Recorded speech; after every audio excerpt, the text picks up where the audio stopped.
May I have a roll call, please? Trustee Cornell. Here. Trustee Listner. Here. Trustee Miller. Here. Trustee Mulvaney. Here. Trustee Thomas. Here. Trustee Vree. Here. All right, are there any questions on the minutes of July 19th, 2018 with respect to our regular board meeting? Or the other minutes of that day? If not, may I have a motion to approve the minutes? So moved. Second? Roll call, please. Trustee Cornell. Yes. Trustee Listner. Yes. Trustee Miller. Here. Yes. Trustee Mulvaney. Yes. Trustee Thomas. Yes. Trustee Vree. Yes. Excellent. This is the point in our proceedings where if there's anyone that wishes to address the board on a matter that is not on our agenda, that they are welcome to come forward. Is there anyone who wishes? Well, let's start there. Would you make sure that you state your name and address for the record? And of course, we allow up to 3 minutes, so please try to keep it within the 3 minutes. I'll try. I'm Jane Atlas of 235 Sylvan Road, Glencoe. I came to you 1 month ago to urgently ask for help.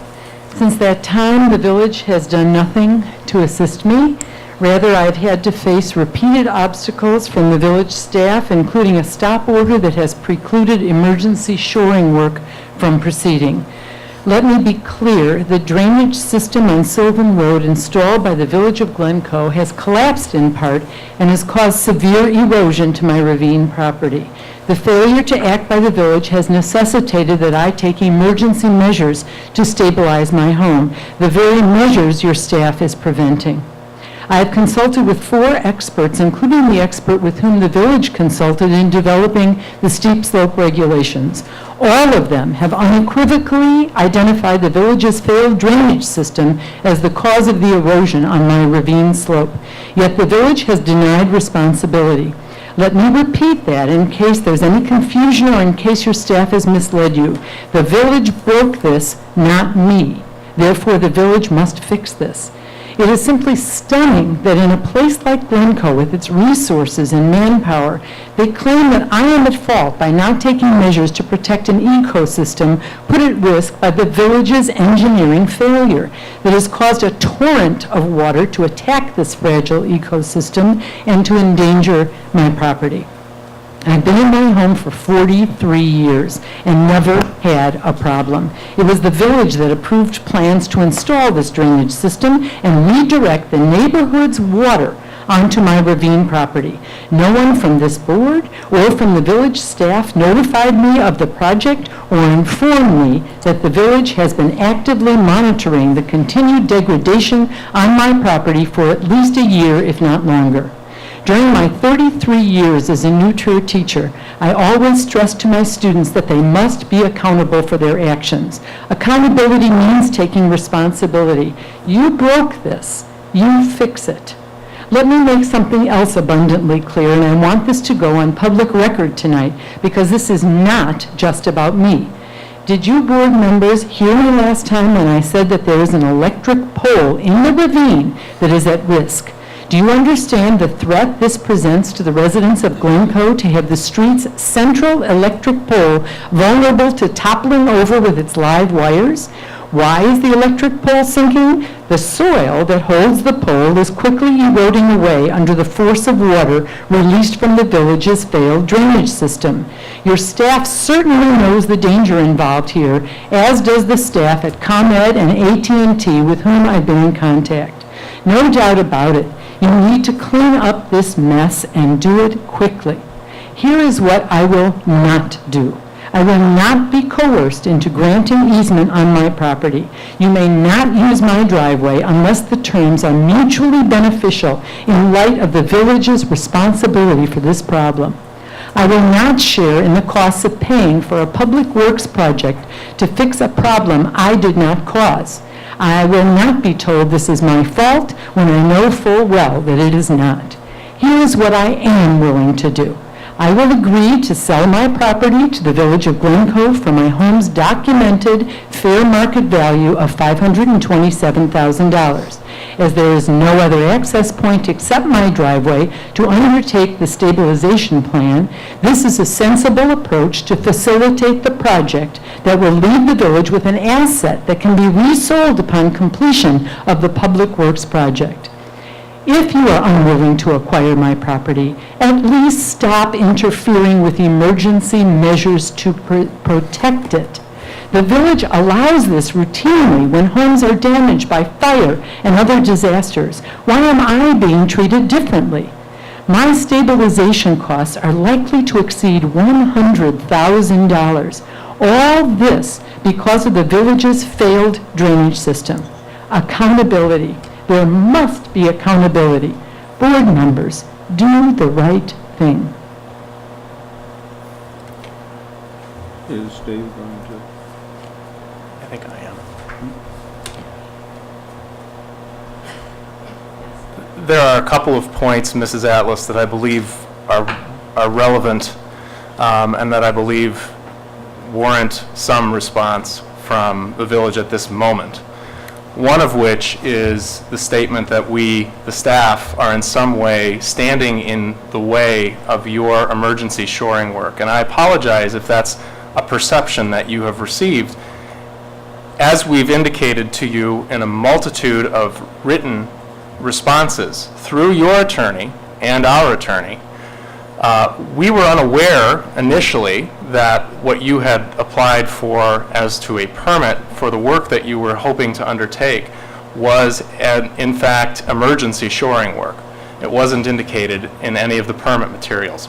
That's not a big deal. We can figure out that situation. I think the broader situation relative to the emergency shoring issue is that there needs to be more than what we've received thus far, and that's why we've reached out to you in hopes of trying to have a meeting to sit with you and sit with those whom you have undertaken to be your contractors to talk through that situation. Our engineers on staff are very much concerned about your property. We are very much concerned that we can grant a permit that isn't going to cause additional damage or isn't going to do anything further. And when we look at an emergency situation, that's how we look at it, so that we can advise and provide guidance to you and to your contractors. So my apologies that we have not had that meeting yet. We did reach out to you. I know you and Dave Mao spoke this evening as well, trying to have that meeting scheduled. That, I think, is a very important step here, and it is critical to moving forward. And my hope is that we can get that meeting scheduled, sit down, and talk through these issues, because this isn't a process of, in some way, the staff trying to eliminate the opportunity for you to do what you need to do. We are trying to work with you to figure out what you're seeking and to make sure that what you're seeking is appropriate given the situation. And so my hope, as I said, is that we can have that meeting in short order, as we've asked for, and that we can begin to work with you on this. This doesn't need to be you showing up at a board meeting in order for something to happen. We have had a number of communications with you. I've been copied on all of the emails. That have gone back and forth between your attorney, the village's attorney. Dave Mao has sent emails directly to you seeking this information. And you may shake your head all you like. I've seen the same emails you have. And that's fine, But I want all of this to go on public. and my point is, if you're going to ask for the village's support and help, you have to meet us there. You have to show up to a meeting and allow us to work with you. This isn't something that we want to simply allow to happen and then something goes wrong. This is an important step that we all want to work with you on. That is I would just like to underscore that we are trying to address this. So this is August the 16th. It is. I came to you on July 19th, and nothing was done. I applied for a permit. You applied for a permit on I August don't 2nd. really want to go through. You applied, you That applied, is a lie If- that you didn't know it was an emergency. it's not indicated on, and it is not a lie. And we'll look for the documentation and bring it to the next board meeting, so everyone. I'd be happy to share it. I would be happy to share it with the village board. I will not be called a liar, nor will I allow my staff to be called liars. I will not hear lies presented to the rest of the have your staff act in a responsible manner. Ma'am, if you would like my staff to meet with you in a way that is productive, you will respond to our requests for a meeting. Not only have we met with you multiple times, we've been deceived. You have not met with us. Over and over. We've met with David. You have not met with us since we've requested a meeting. It was 3 days ago after Vic Filippini sent a copy to the rest of the board. Yes. An email saying this is outrageous. And lo and behold, that's when we got a response. You think we want to litigate? Are you think indicating we that there were want no to be responses here? in You think advance of we that? want to bring our children and fight this?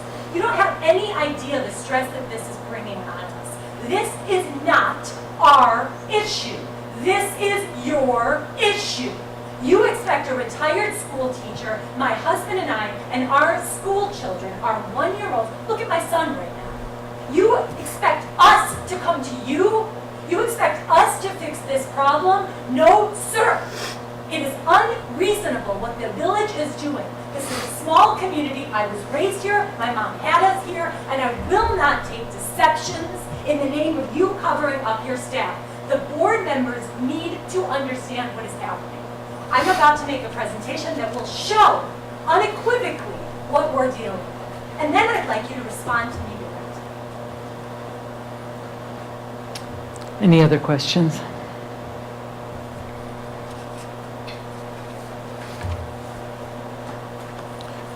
I would request that in the course of making your presentation, that you honor the rule that we are respectful in this chamber. Fair enough. And we've been respectful to you. Fair And I enough. think your outburst was totally inappropriate. And I would hope that you would try to present things in a better way. Are you trying to shame me, sir? No, I'm not trying to shame you. I'm trying to point out that we believe that respect is an important part As of do I. being able I to believe address the accountability and board. respect is And I'm going important. to ask you to address us in an appropriate way. And I will ask you to respect me I have and respected you phenomenal. throughout. Then we're on the same page. Then I we're have on the same respected page. you, I respected you when you were here in July, and I have respected you tonight. And I Phenomenal. made a request that fits with the rules that have been adopted by this board Fair for enough. people that present to us. Phenomenal. Thank you. You're welcome.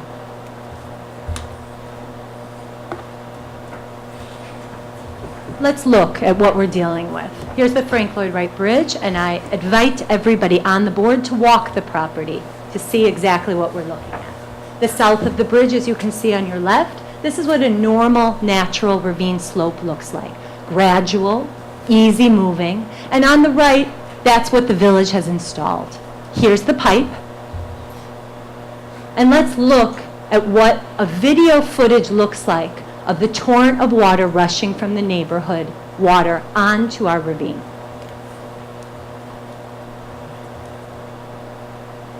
Here's the damage that's done after rainfall. As you can see, horrendous. And let's look again, the video footage filmed on the same day with the rainfall.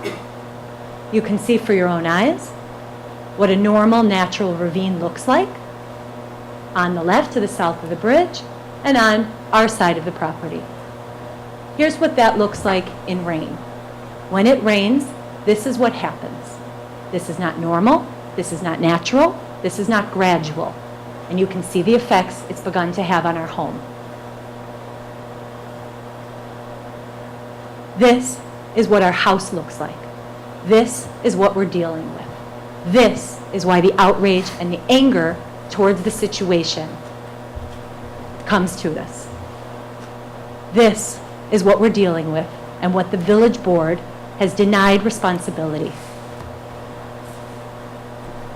As we stated last time, we all know that the village board and staff is aware. As we can see, this was an article in the Chicago Tribune from September 1st, 2017, in which it was said when it rains, the stormwater flowing out of these pipes can travel too fast and erode ravine beds at bakes at the end of the pipe. Brian explained in a village-sponsored roundtable earlier this year. Unfortunately, if stormwater volumes rise high and fast enough, they can erode the ravine hundreds, if not thousands of feet downstream of the stormwater pipes. As for the deterioration that has occurred in the area of the Sylvan Road Bridge, close to Mather's home, that area is on the village radar. This is from at least a year ago. There's some erosion on the banks, which have been a progressive thing on private property north of the Wright Bridge. That's us. On Sylvan Road, says David Mao. We're evaluating it, but there's some active erosion. It's going to have to be addressed eventually. This is what we're dealing with when we look at the electric pole. I want everyone here with their own eyes to see the danger that you put the village residents in. This is a picture from today with the wires hanging down. This has been like this time round, for at least a month. July 2nd. July 2nd was when this was put up. We have been in contact with the gentleman at AT&T that has told us and has records of him progressively being asked to put the lines, the electrical lines, further up the pole because no one has taken responsibility in correcting the base of the issue. These are our kids at the top of the driveway where we've had to push them away from going towards the electrical wires, putting them in danger. Are there any questions?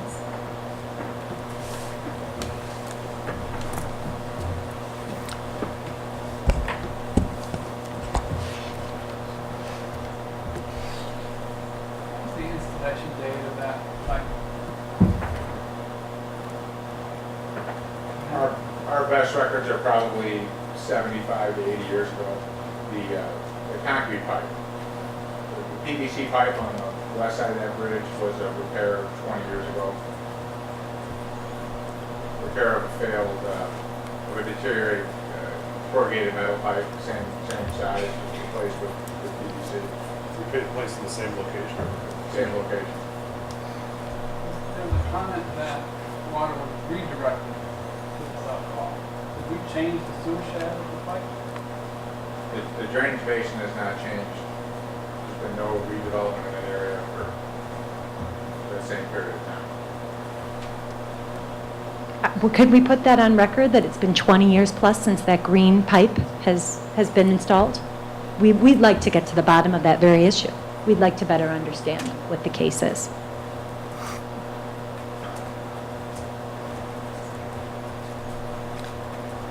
Are you in the process of asking the engineers and contractors that you want to use to meet with the village so that they can ensure the plan protects the safety of everyone involved? We'll have to talk with our lawyer.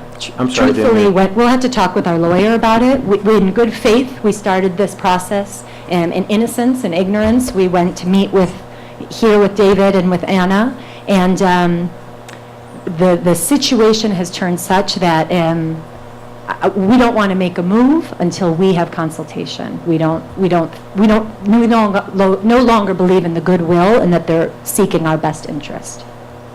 So the answer then is we'll have to check. We'll have to have consultations. You'll and have to say- what? We'll have to have consultations. We'll have to be advised and counseled about whether or not we should have our engineers release documents or have a conversation. I just don't know the answer to that. I'm not an engineer myself. Okay. So at this time, you don't know whether you'll be able to have the people that you want to do the work meet with the village so that we can ensure that the plan is a safe plan? I'm saying that I need to talk to the lawyer about what the next steps will be. Right. The reason we've come here tonight is, I think, abundantly clear. If it's not, I'd be willing to continue to clarify what we're asking for. Right. We have certainly... I don't understand that, actually.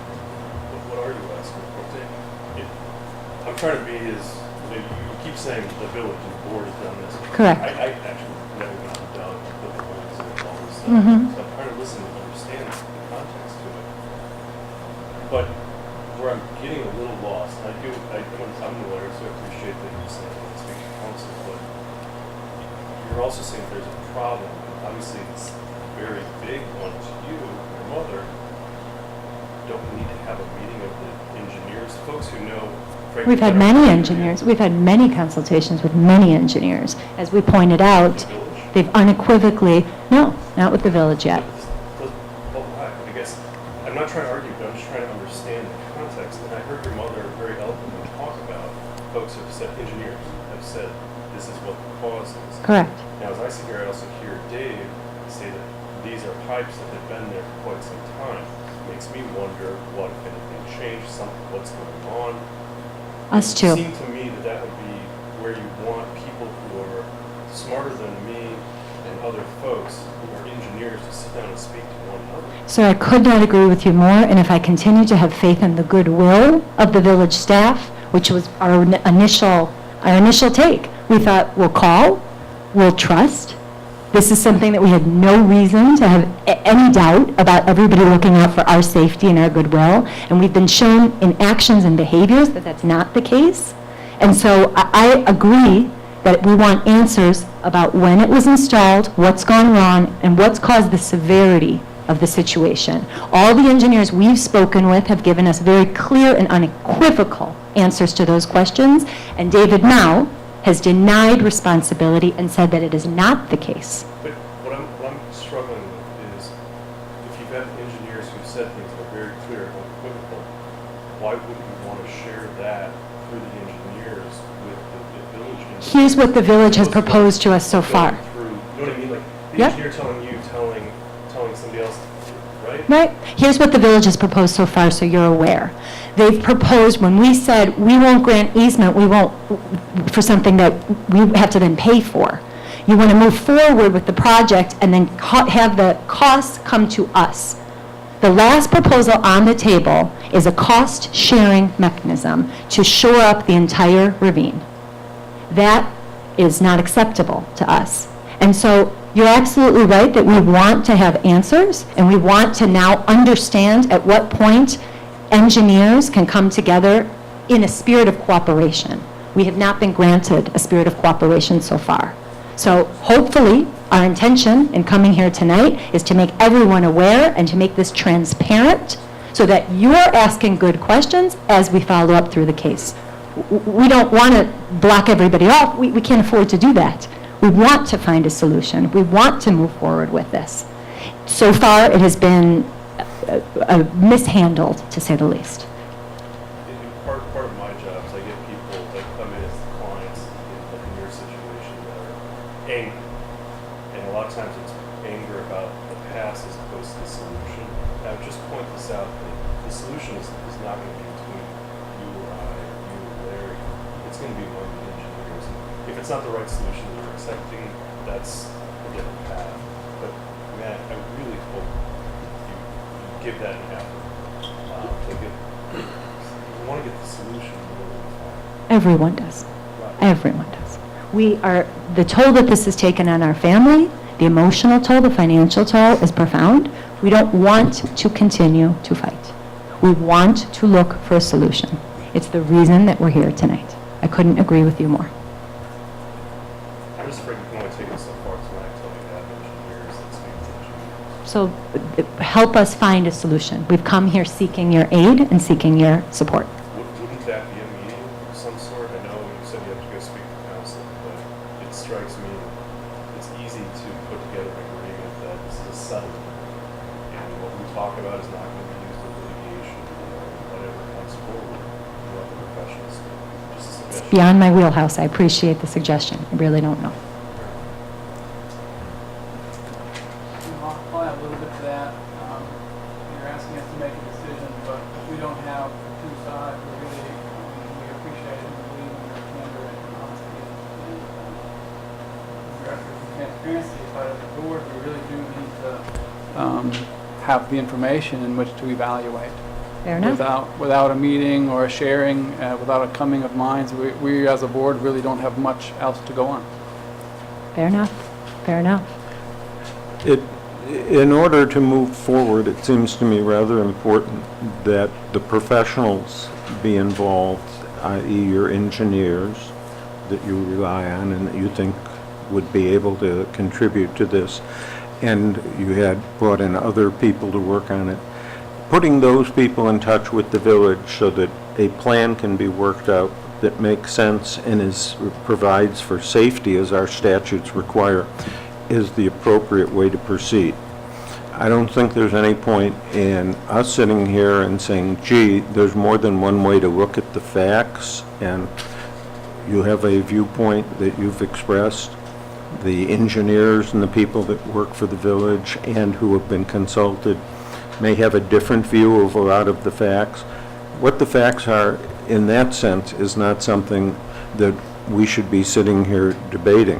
What the village needs, and you have to remember you're asking us to spend taxpayer dollars. The village doesn't have dollars. What we have is taxpayers. So Our we have to take taxpayers. into account what is right for the taxpayers of Glencoe, all of them, and also for you. And to do something in a way, and we would like to see it done as quickly as possible, and that's the reason there have been a lot of requests made, including very strongly to your attorney, to put the people that represent you that you think would know what the answers are, your engineers and ours together, is so that one can look at, decide what is the right way to cure the problem, and put together a plan to do it. Until that takes place, there's very little that we can do. And we as a board, what we've asked and what has been done for a fact is for the village to contact you, talk to your lawyer, and try and get it. Now, whether your lawyer translates those things to you or not, I do not know, because I haven't been in your conversations with him. But what I would politely request is that you decide who's your engineer, who's your landscape architect, or whatever you want, and you come in so that you can hear and listen and participate. And you come in with them and sit down with the village and our engineers and people, and let's work to find how to cure the problem. Once we've determined what the problem is and how to cure it in the right way, and everybody's in agreement on what that is in a way that is safe for all of the houses that won't affect your neighbors improperly or you. And you have to remember, part of your problem has to do with a problem created by one of your neighbors, which redirected water onto your property, etc. Then we can have something that we can talk about on how to go forward. And I would respectfully request that you honor the village's request, that you come in and sit down and do that. Absolutely. If I've brought something to the table today, it's that we are seeking transparency in this process. So that last note about the neighbors' retaining walls being at fault is exactly what I'm talking about. The information that is passed along to you, we fear, is filtered through certain lenses. And we'd like to continue to keep everyone honest, accountable, and open to discussion. So I thank you. Okay. Is there anyone else that would like to address the board? Yes, ma'am. Please state your name and address and... Wendy Osmond, 415 Sheridan, and if I may, Mr. David Henderson is going to speak for me in the interest of time.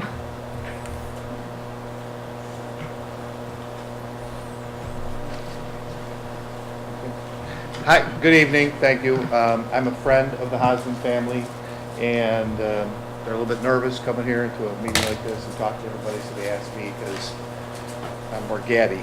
But we're here tonight, not with anything of the magnitude that we just heard by any means, but there have been some, what the Hosmans consider serious communication breakdowns with the Public Works Department on some issues with their home. It's on the corner of Dell and Sheridan. And there was there's more that, they can share with you, but in general, there was a water main break there last fall, and some bushes were broken, and I can pass these around if anybody would like to see them. And Wendy called requesting, filled out the form, requesting some wood chips. 3 bushes were destroyed in the delivery of the wood chips. So kind of just were. This is like after her landscaper removed half of it. It was just a dump truck load of wood chips dumped on top of the bushes. And there was no real, she filled out the form, specifying a place to put them. They didn't get put there. They got put here. There was no, it was just kind of like she feels like she was on her own, her and her mother, to deal with this. And, I helped with it a little bit to try and save what we could landscaping-wise, but we were unsuccessful.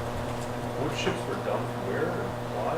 Why who? Well, I filled out the village form, and I faxed it to Don Kerr, and it specified, and we get them there every year, on Dell, we have all the chips and the bushes, to keep the weeds out,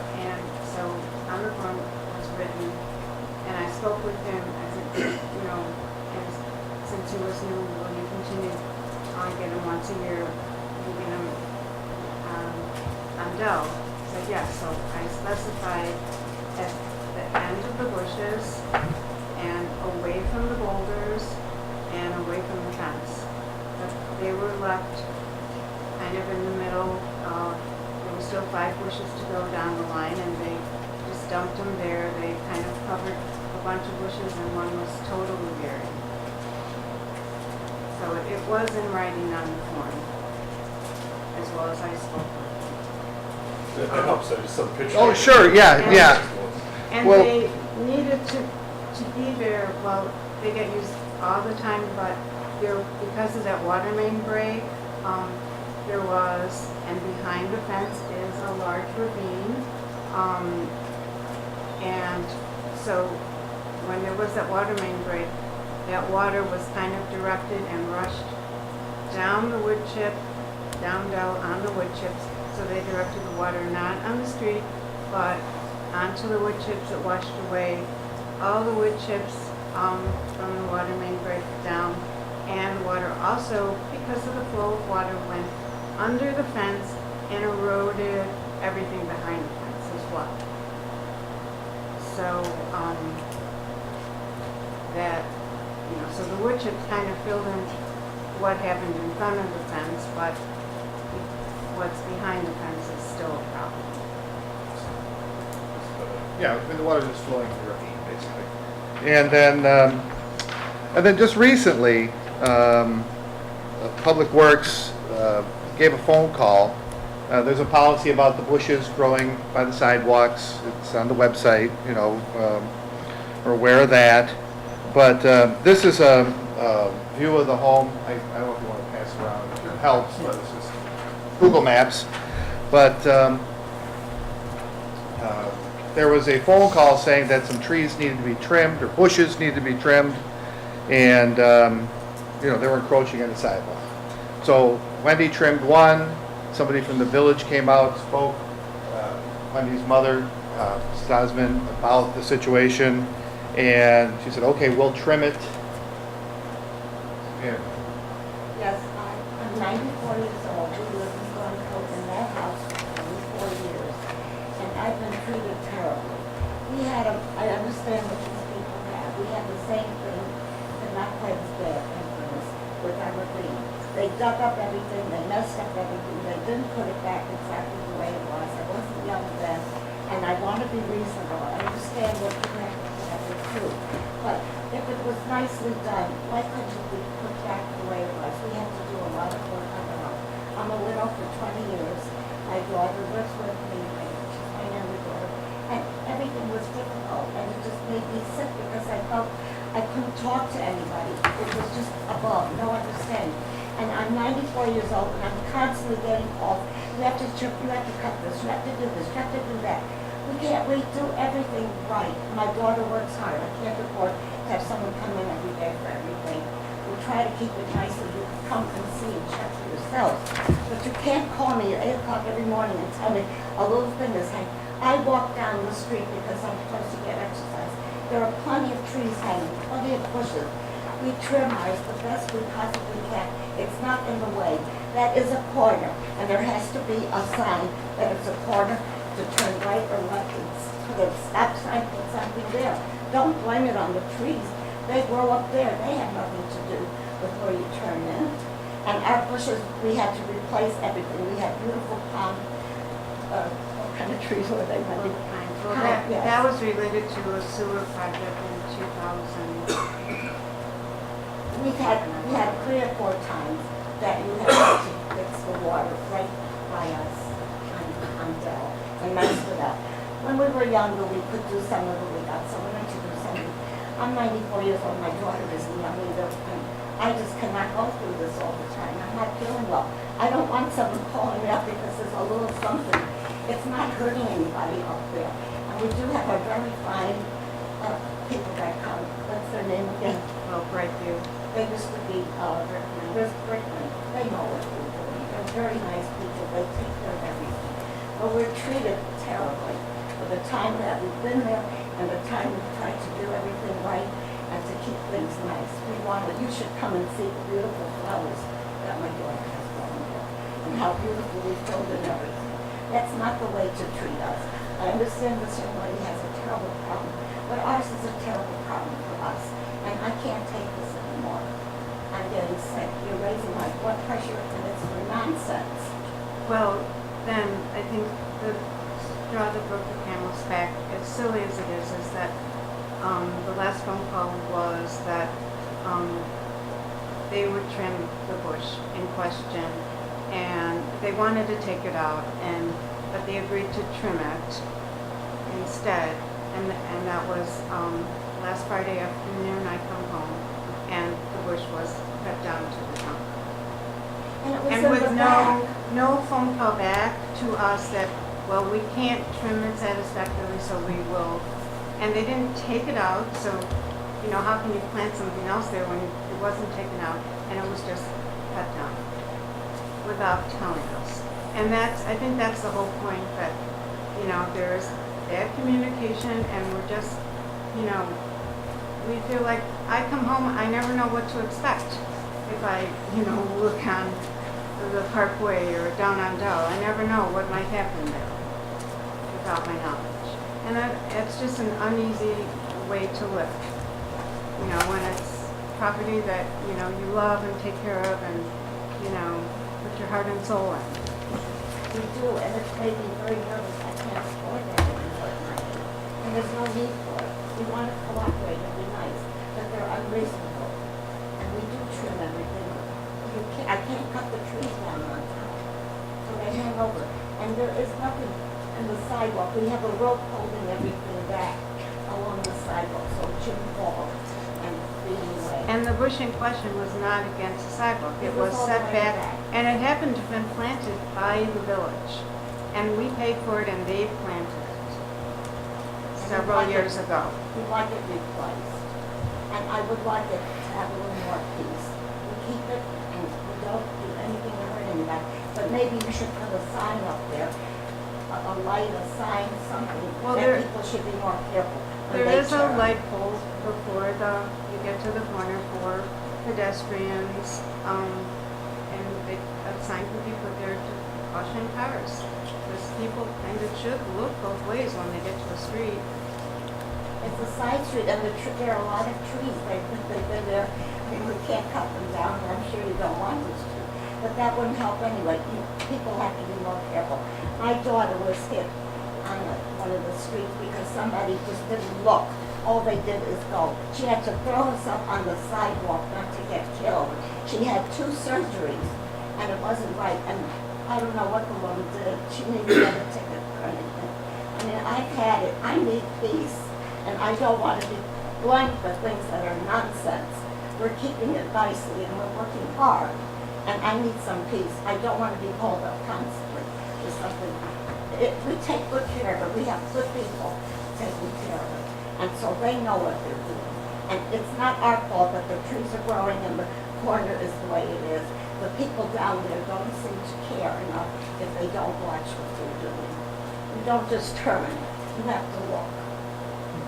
And that's what's happening. Well, thank you for your Thank time. you. I'm Thank you. sorry. We are here all All their this voices. time. Thank you. Thank you. Dave, is there anything you want to add at this point? Well, despite what Mrs. Hausman says, we have had a long-standing relationship and Yes. communication with the Hausmans regarding the corner in question. The number of issues here, the stormwater improvement that she discussed was successfully completed back in 2010, and that was addressing a storm sewer outfall.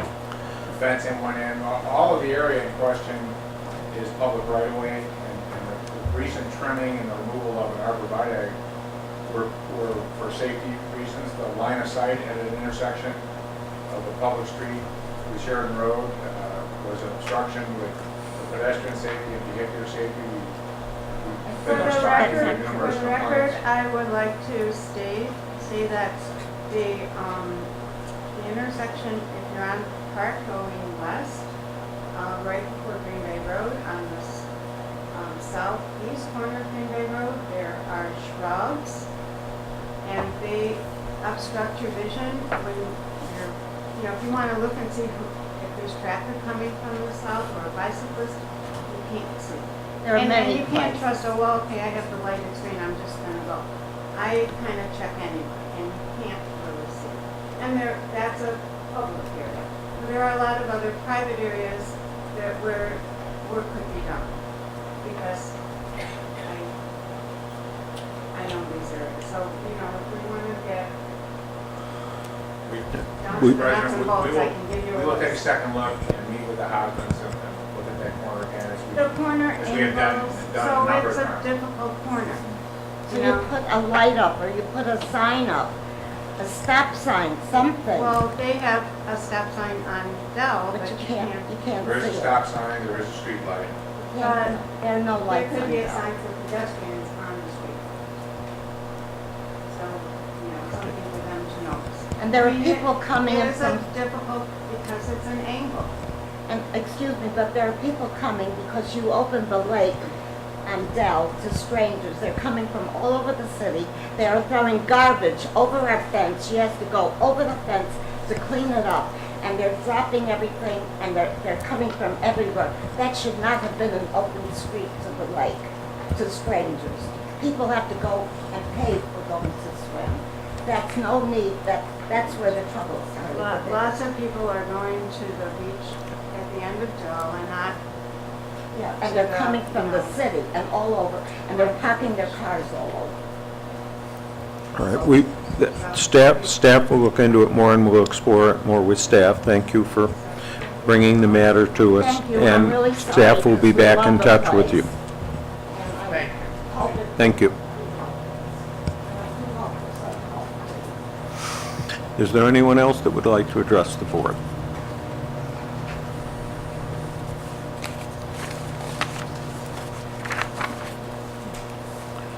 All right. In terms of the next order of business is the reports of committees. There was no meeting of the Committee of the Whole this evening. Instead, we had the Finance Committee this evening. And I will ask Trustee Vree to tell us a little bit about what went on in the Finance Committee.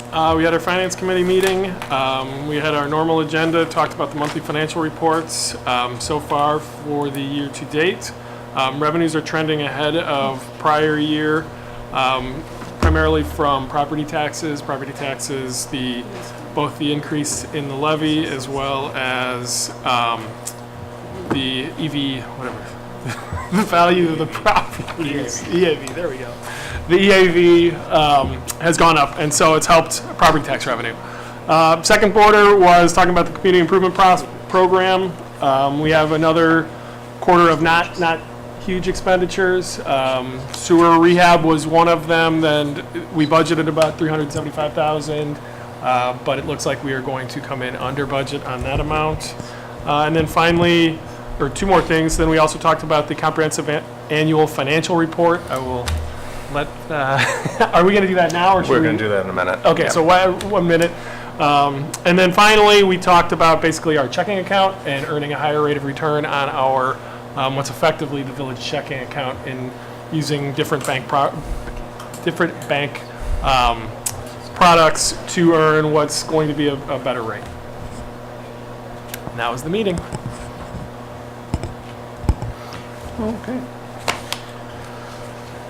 Barbara, my recollection was that the Planning Commission did not meet this month, am I correct? You are correct. I don't know how you keep all that straight, but yes, we did not meet.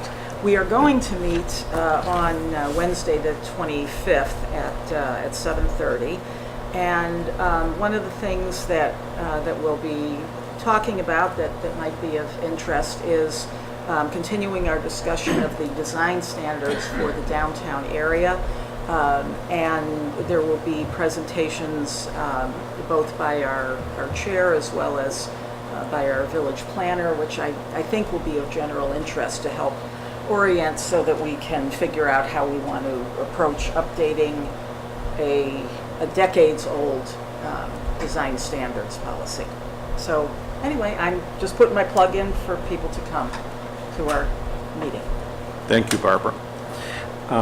Trustee Thomas, tell me about what's going on with the Golf Advisory Committee and how it is that Stella manages to work with the man upstairs to keep things going so well. Well, she's done a wonderful job, or the man upstairs has done a wonderful job. The committee is not meeting until this coming Monday, but in terms of golf weather, finally, it is vastly improved. So the best example is that the rounds played in July broke all previous records for a month. They exceeded the budget by 695 rounds, which is considerable for a month.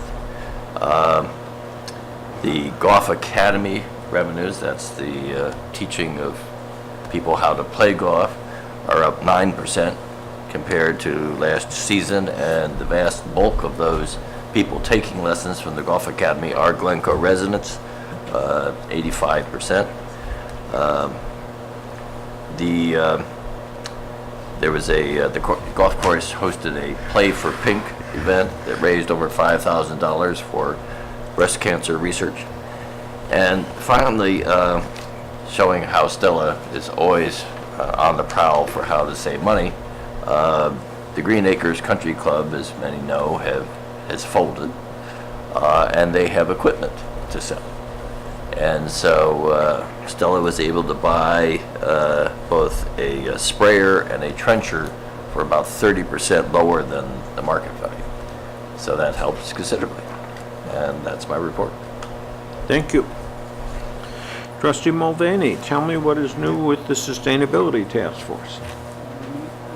So we maintain our mission, which you all know is to be the most sustainable and desirable community in the universe or galaxy or world, your choice. So we did meet, as usual, the Tuesday after these meetings. We typically have had our sustainability meetings. All of our initiatives are moving forward. There were two that we focused on last month. One was around water conservation and stormwater management, and we're putting together our action items to carry that forward. The other is about sustainable businesses, where we are going to be ramping up our initiatives to get the business community engaged in sustainability, as hopefully many of you know and have seen a few of the stickers. We're rethinking what those stickers might look like and how to get more engagement with the downtown community. So that's essentially my report. Everything else is moving along as expected. Please join us next week, Tuesday. No, don't join us, because August is not a meeting. September is our next meeting. Join us then. Thank you. Trustee Listener, tell me what has been happening with the Sesquicentennial Planning Committee since last month. Sure. So we have continued to be busy. The candy chain board that we had in Lyman Green was recently taken down, and we'll be compiling all of the suggestions for the legacy gift. So that should be interesting, which we'll be getting at our next meeting. We'll also be at the French Market this Saturday with a booth handing out sesquicentennial balloons, donuts, and coffee. So please stop by. It's just continuing effort to kind of engage the community and continuing to drum up interest in the sesquicentennial. We also had a meeting of the various organizational leaders in the community in July, as we're now finalizing kind of our schedule of activities for the year, and that we're hoping to get done in September. And we're basically continuing to move forward, and our next meeting is in a week and a half. Thank you. Manager Crowley, can I have the village manager's report? Thank you, Mr. President. As Trustee Vree mentioned in his report, tonight we are joined by Jamie Wilkie from the village's auditing firm, Lauterbach and Amon. She's going to be presenting the village's comprehensive annual financial report. That's on tonight's consent agenda for acceptance.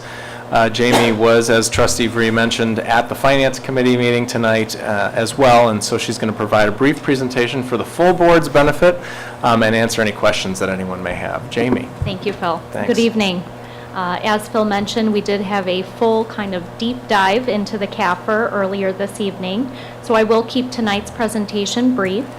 The good part about the presentation this evening is I really have nothing but positive news to bring forth. The audit itself was a very clean audit process from start to finish. I certainly want to thank Nikki and the rest of the team that's sitting back here, Denise and Diane, for their efforts. We obviously had a transition right about the middle of the audit, so that always makes things a little exciting. But Nikki and the rest of the team jumped right in to wrap up the audit process, so we just wanted to thank you for all your efforts. We did issue what we call an unmodified opinion. That is the highest level opinion we can issue. That means the financial statements as presented are materially correct. As part of that process, we are required to assess the internal control environment for the village. I'm happy to report this evening that we had no findings to bring forth to the village board either. So really a clean audit process from start to finish. A couple of items within the document, as you have a chance to review them, I just want to point out.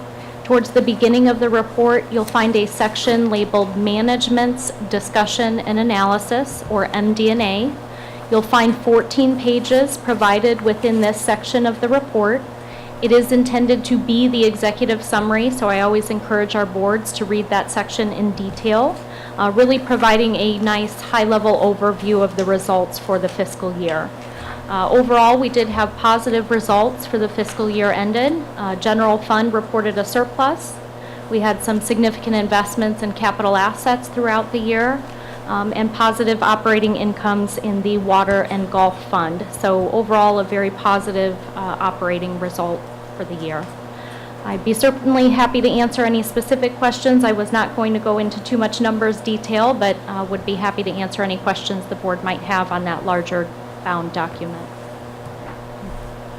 Any questions?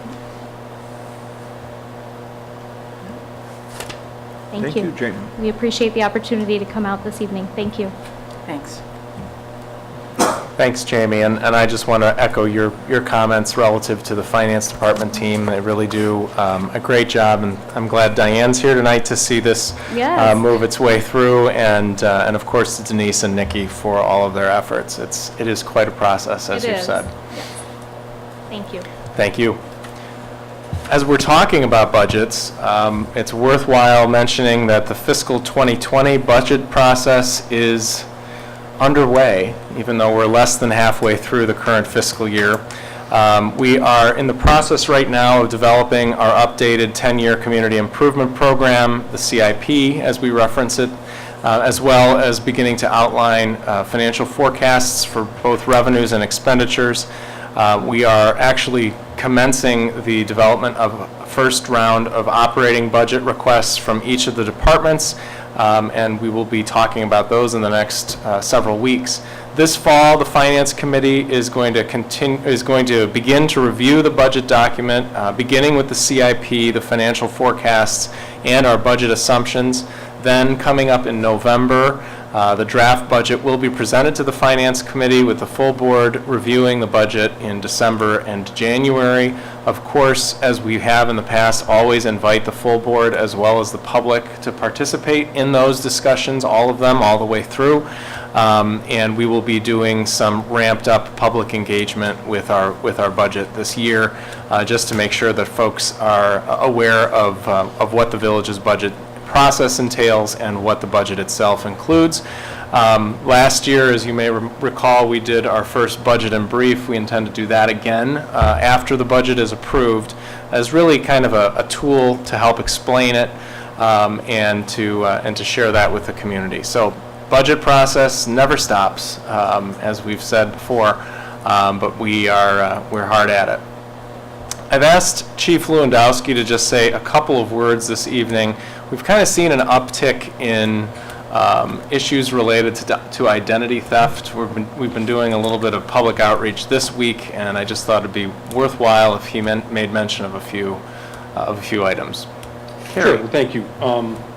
We are going to update some of the identity theft prevention measures on our website, so I'm encouraging residents to go to that. It's very in-depth what we're going to show on the website, but a couple basic things will help protect you from being a victim of identity theft.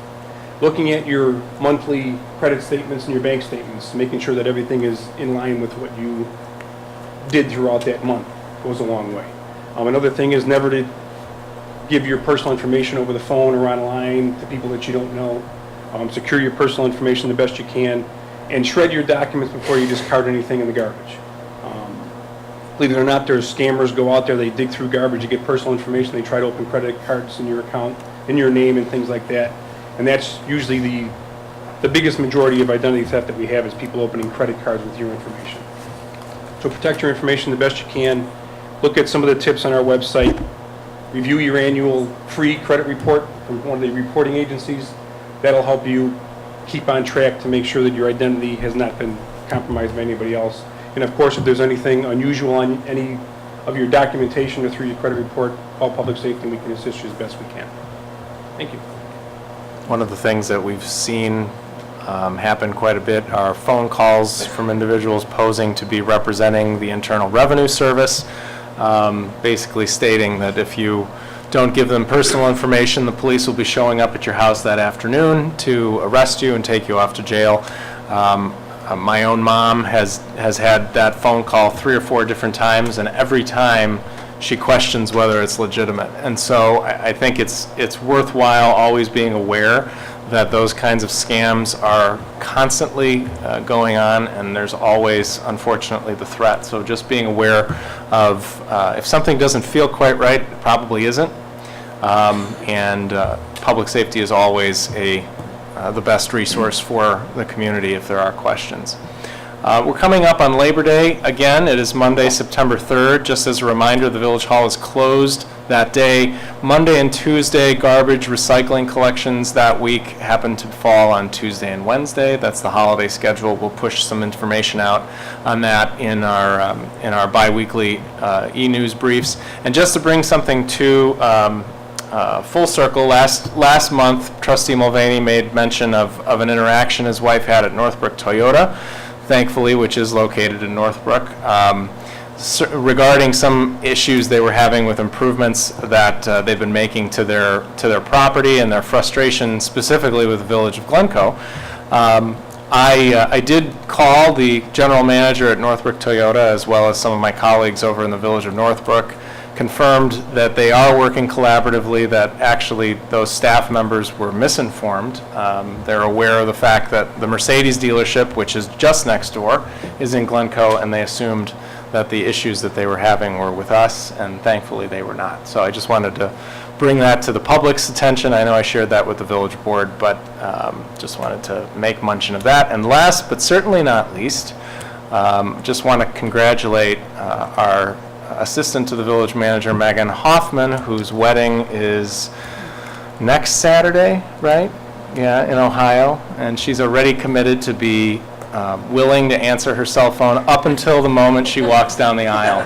So all of our communications needs will be met even up to that point. I've said, though, it's probably best that she turn her cell phone off during the ceremony, but turn it back on later on would be okay. But just wanted to congratulate Megan, and as she kind of steps off into this new fun world of being married.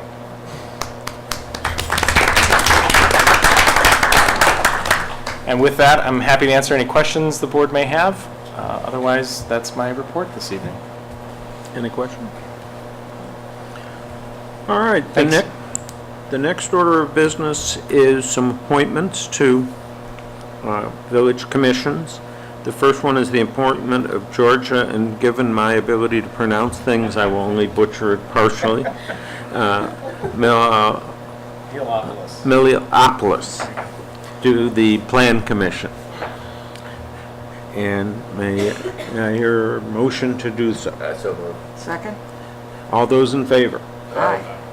All those opposed? Okay, Georgia makes it to the Plan Commission. The next one is the appointment of Gerald Wine to the Golf Advisory Committee. May I have a motion, please? So moved. Second? All in favor? Aye. All opposed? All right, that one carries. The next order of business is one of those mixed things that one gets. It is a great honor to be able to talk about the proclamation and to read the proclamation we're about to consider, but it's also a tremendous sadness that our trustee, Trent Cornell, who has rendered tremendous service and is an important member of our board, will be leaving us and is resigning effective August 31st. And we have a proclamation that says, whereas Trent Cornell was elected as a trustee of the Village of Glencoe in April 2015 and has served with distinction as a member of the Village Board of Trustees until August 2018. And whereas Trent Cornell consistently and effectively served the best interests of the Village of Glencoe and its residents through detailed, objective, deliberate evaluation of issues in his role as trustee in furtherance of his commitment to maintain the quality of life in Glencoe. And whereas Trent Cornell served his various trustee assignments with distinction as a member of the Community Grants Committee and provided significant guidance and thoughtful deliberation on the development of the village's budget, its strategic priorities, and its long-term planning, its methodologies, as well as guidance and oversight of infrastructure investments throughout Glencoe. And whereas Trent Cornell also served the Glencoe community through his role as a member of the village's zoning commission and zoning board of appeals, and as both commissioner and president of the Glencoe Park District Board of Commissioners.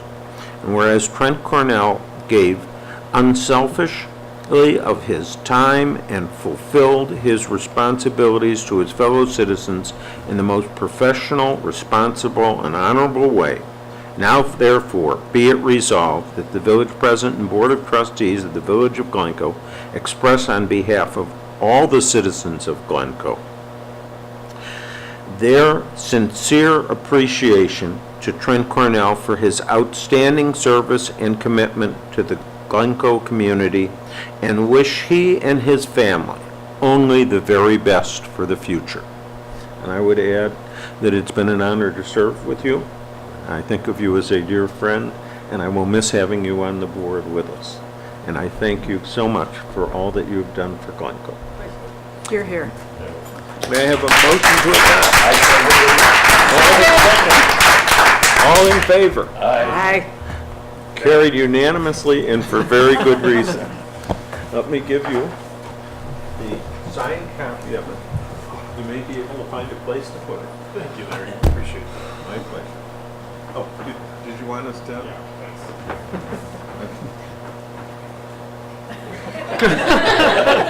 thanks. We boxed that one really well. Okay, we also have another proclamation this evening, which is a proclamation declaring September 2018 as Suicide Prevention Awareness Month in the Village of Glencoe. And you've all had a chance to read it, and it's a very important proclamation. May I have a motion to adopt? I so move. Second? All in favor? Aye. It carries. Lastly, our next board meeting will be September 20th, 2018. Now, the next order of our business is the consent agenda. Are there any questions of anything on the consent agenda? If not, may I have a motion to adopt? I so move. Second? May I have a roll call, please? Trustee Cornell. Yes. Trustee Listner. Yes. Trustee Miller. Yes. Trustee Mulvaney. Yes. Trustee Thomas. Yes. Trustee Vree. Yes. Thank you. In terms of our next order on regular business is consideration of an ordinance amending the annual budget of the Village of Glencoe for all corporate purposes for the fiscal year commencing March 1st, 2018 and ending February 28th, 2019. And I would ask Nikki Larson, our finance director, to please explain what that is. Down a minute. Thank you. Okay, so good evening. As the board is aware, the village contracts with a private actuary each year to calculate the village's required contributions into the police and fire pension funds. The village has historically made these contributions to the funds throughout the year using property tax contributions. And then at the end of the year, there is a final contribution that is made with excess resources in the general fund. As part of the village's annual audit process that was just completed, it was discovered that the final pension funding payment from the general fund was not made this past February. Fortunately, the variance between what was contributed through property taxes and what should have been contributed through the general fund was closed out into general fund and is sitting in general fund reserves right now.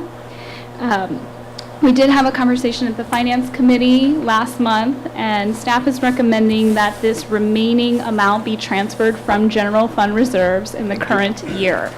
The remaining amount to be transferred is $211,840. The current year budget only includes the current year contribution, so this change does require a budget amendment, which has been included on this evening's agenda for your consideration. And at this time, I'm happy to answer any questions about this item. If there are no questions, may I have a motion? So moved. Second? May I have a roll call, please? Trustee Cornell. Yes. Trustee Listner. Yes. Trustee Miller. Yes. Trustee Mulvaney. Yes. Trustee Thomas. Yes. Trustee Vree. Yes. Is there any other business that anyone would like to bring up before we move to the next motion? Yes, this is Pete here. I forgot two items on the sustainability report that I'd like to just briefly mention. One is an initiative that has sort of organically evolved from our group, and that's the Meatless Monday. There will be an article coming out in the paper soon that you should see about Meatless Monday. It's important in the sense that, in a number of different perspectives. One is carbon emissions. If you believe in climate change, carbon emissions are a major contributor are agriculture, and eating meat is a major contributor to agricultural emissions. So reducing reducing your meat consumption helps from a climate change perspective. There's also health impact, et cetera. The other item I wanted to bring up was the wellness committee that I guess has started, or maybe not a committee, but the wellness Walking Wednesday group. I think it's fantastic and very aligned with the goals of our sustainability committee. So hats off to the staff of whoever's leading that effort. I appreciate it. Thanks. Thank you. Okay, our next order of business is the request for a motion to move that we adjourn into closed session for the purpose of discussing closed session minutes pursuant to Section 2C21 of the Illinois Open Meetings Act to discuss the purchase or lease of real property for the use of the village pursuant to Section 2C5 of the Illinois Open Meetings Act, to discuss probable or imminent litigation pursuant to Section 2C11 of the Illinois Open Meetings Act, and to consider selection of a person to fill a public office pursuant to Section 2C3. Before Dale so moves, just want to thank, sorry, hold on a second. I want to thank everybody on the board, all the trustees. It's been fun. And it's, we all kind of have our roles that are defined, I guess. We've got the real estate person, the golf guy, the finance person. Obviously Barbara is all about the plan commission.